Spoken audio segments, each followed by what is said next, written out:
Praise the lord. ఈరోజు దేవుని వాగ్దానము, అపాయము రాగా భక్తిహీనుడు నశించును, మరణకాలమందు నీతిమంతునికి ఆశ్రయము కలదు. సామెతల గ్రంథము 14వ అధ్యాయము 32వ వచనము. సహోదరి సహోదరులారా, ఈ వాక్యం మన జీవితంలో ఆఖరి శ్వాస వరకు మనకు లభించే అత్యున్నతమైన దైవిక రక్షణను గూర్చి వివరించే ఒక అమూల్యమైన సత్యం. ఈ లోకంలో కష్టాలు, అపాయాలు మరియు మరణం అనేవి ఎప్పుడు ఎలా వస్తాయో ఎవరూ ఊహించలేరు. కానీ ఆ క్లిష్ట సమయాలలో దేవునిని నమ్ముకోని వానికి ఉండే వ్యత్యాసాన్ని దేవుని వాక్యం ఇక్కడ చాలా స్పష్టంగా చూపిస్తుంది. ఈ వాక్యాన్ని లోతుగా అర్థం చేసుకోవడానికి దీన్ని 2 ప్రధాన భాగాలుగా చూడవచ్చు. మొదటిగా, అపాయము రాగా భక్తిహీనుడు నశించును అని ఉంది. భక్తిహీనుడు తన జీవితంలో దేవునికి చోటు ఇవ్వడు. లోకంలో అంతా బాగున్నంత కాలం వాడు తన ధనాన్ని, బలగాలను చూసి ఎంతో గర్విస్తాడు. కాని జీవితంలో అనుకోని అపాయము రాగా వాడు పూర్తిగా కూలిపోతాడు.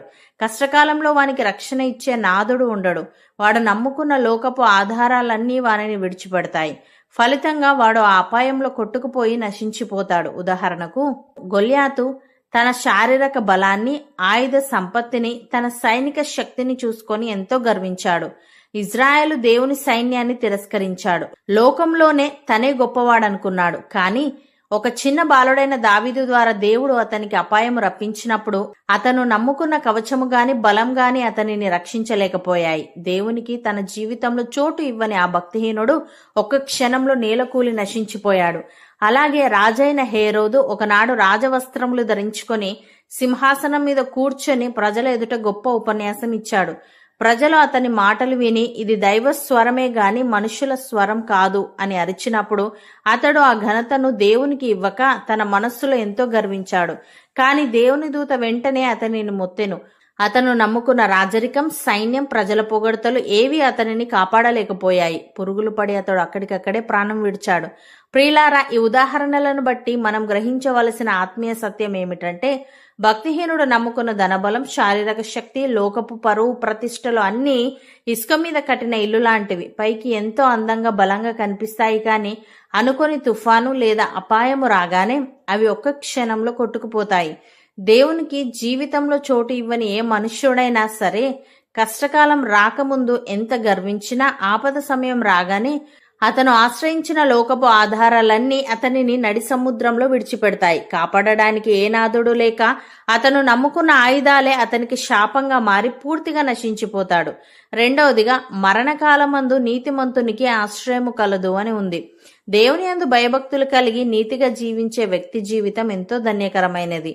లోకంలో మనుషులు అత్యంత భయంకరంగా జీవించే మరణకాలమందు కూడా నీతిమంతునికి ఒక గొప్ప ఆశ్రయం ఉంటుంది. నీతిమంతునికి మరణం అనేది ముగింపు కాదు, అది పరలోక రాజ్యానికి తెరిచే ఒక ద్వారం. శారీరకమైన మరణం ఎదురైనా దేవుని హస్తాలు తనను చేరదీస్తాయనే నిశ్చలమైన నిరీక్షణ, నెమ్మది అతనికి ఉంటాయి. దేవుడే స్వయంగా అతనికి ఆశ్రయదుర్గంగా నిలుస్తాడు.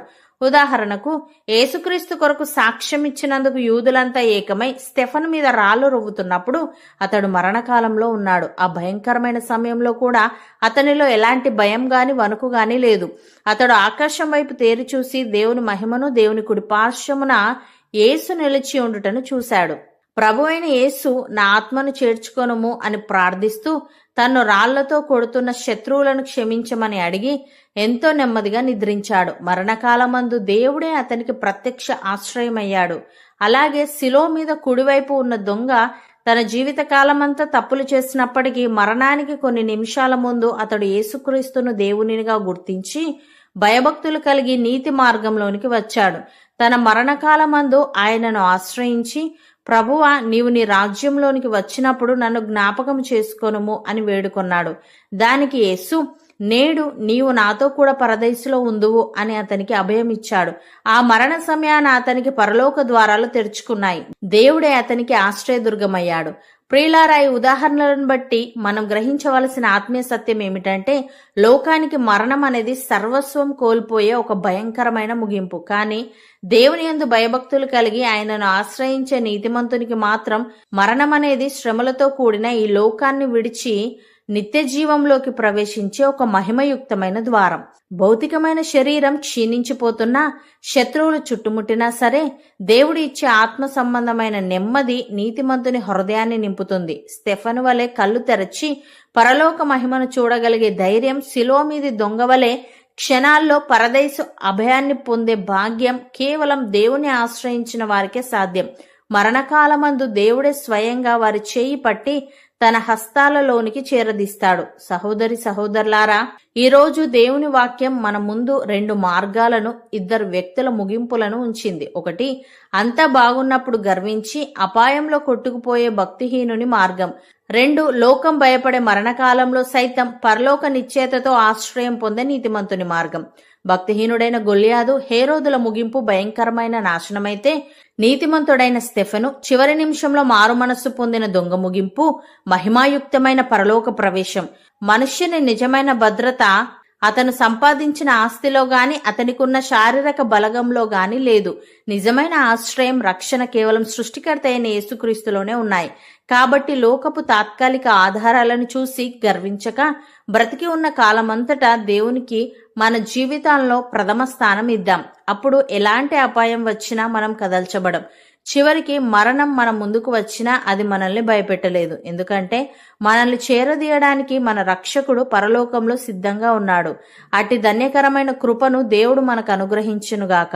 అవును అన్నవారు నాతో పాటు ప్రార్థనలో ఏకీభవించండి.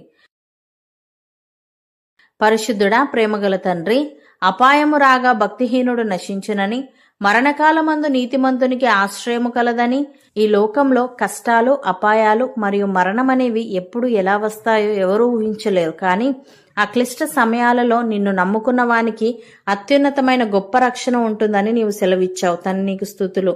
దేవా, జీవితంలో నీకు చోటు ఇవ్వని ఏ మనుష్యుడైనా సరే కష్టకాలం రాకముందు ఎంత గర్వించినా, ఆపద సమయం రాగానే వాడు ఆశ్రయించిన లోకపు ఆధారాలన్నీ వానిని నడి సముద్రంలో విడిచిపెడతాయి గనుక, కాపాడడానికి ఏనాథుడు లేక అతను నమ్ముకున్న ఆయుధాలే అతనికి శాపంగా మారి పూర్తిగా నశించిపోతాడు గనుక, మా వ్యక్తిగత జీవితంలోనూ, మా కుటుంబంలోనూ, మా వృత్తిపరమైన బాధ్యతలలోనూ ఎల్లప్పుడూ లోకపు తాత్కాలిక ఆధారాలను చూసి గర్వపడకుండా, బ్రతికి ఉన్న కాలమంతా నీతిని, యథార్థతను కాపాడుకుంటూ మా జీవితంలో నీకు ప్రథమ స్థానం ఇచ్చే వారంగా ఉండుటకు సహాయము దయచేయమని, భౌతికమైన శరీరం క్షీణించిపోతున్నా, శత్రువులు చుట్టుముట్టినా సరే నీవు ఇచ్చే ఆత్మ సంబంధమైన నెమ్మది నీతిమంతుని హృదయాన్ని నింపుతుంది గనుక, మరణకాలమందు నీవే స్వయంగా వారి చేయి పట్టి నీ హస్తాలతో చేరదీస్తావు గనుక నీకు కృతజ్ఞతలు చెల్లిస్తూ, భౌతికపరమైన సవాళ్లు మాకు ఎదురైనప్పుడు మేము అధైర్యపడకుండా, నీ దైవిక హస్తాలు మాకు తోడుగా ఉన్నాయనే నిశ్చయతతో సమాధానము కలిగి జీవించే వారంగా ఉండుటకు కృపచూపమని, ఈ వాగ్దానాన్ని విశ్వసిస్తూ ప్రార్థనలో ఏకీభవిస్తున్న ప్రతి ఒక్కరి హృదయంలో నీ పరలోక నిశ్చయతను స్థిరపరిచి, స్టెఫను వలె వారిని శ్రమలలోనూ ఓర్పుతో నిలిపి, వారి ఇల్లు, వారి వృత్తి, వారి శేష జీవితం అంతటా నీ దైవిక ఆశ్రయముతోనూ శాశ్వతమైన నెమ్మదితోనూ నింపబడినట్లు చేయమని యేసుక్రీస్తు నామమున ప్రార్థిస్తున్నాము తండ్రి. ఆమెన్.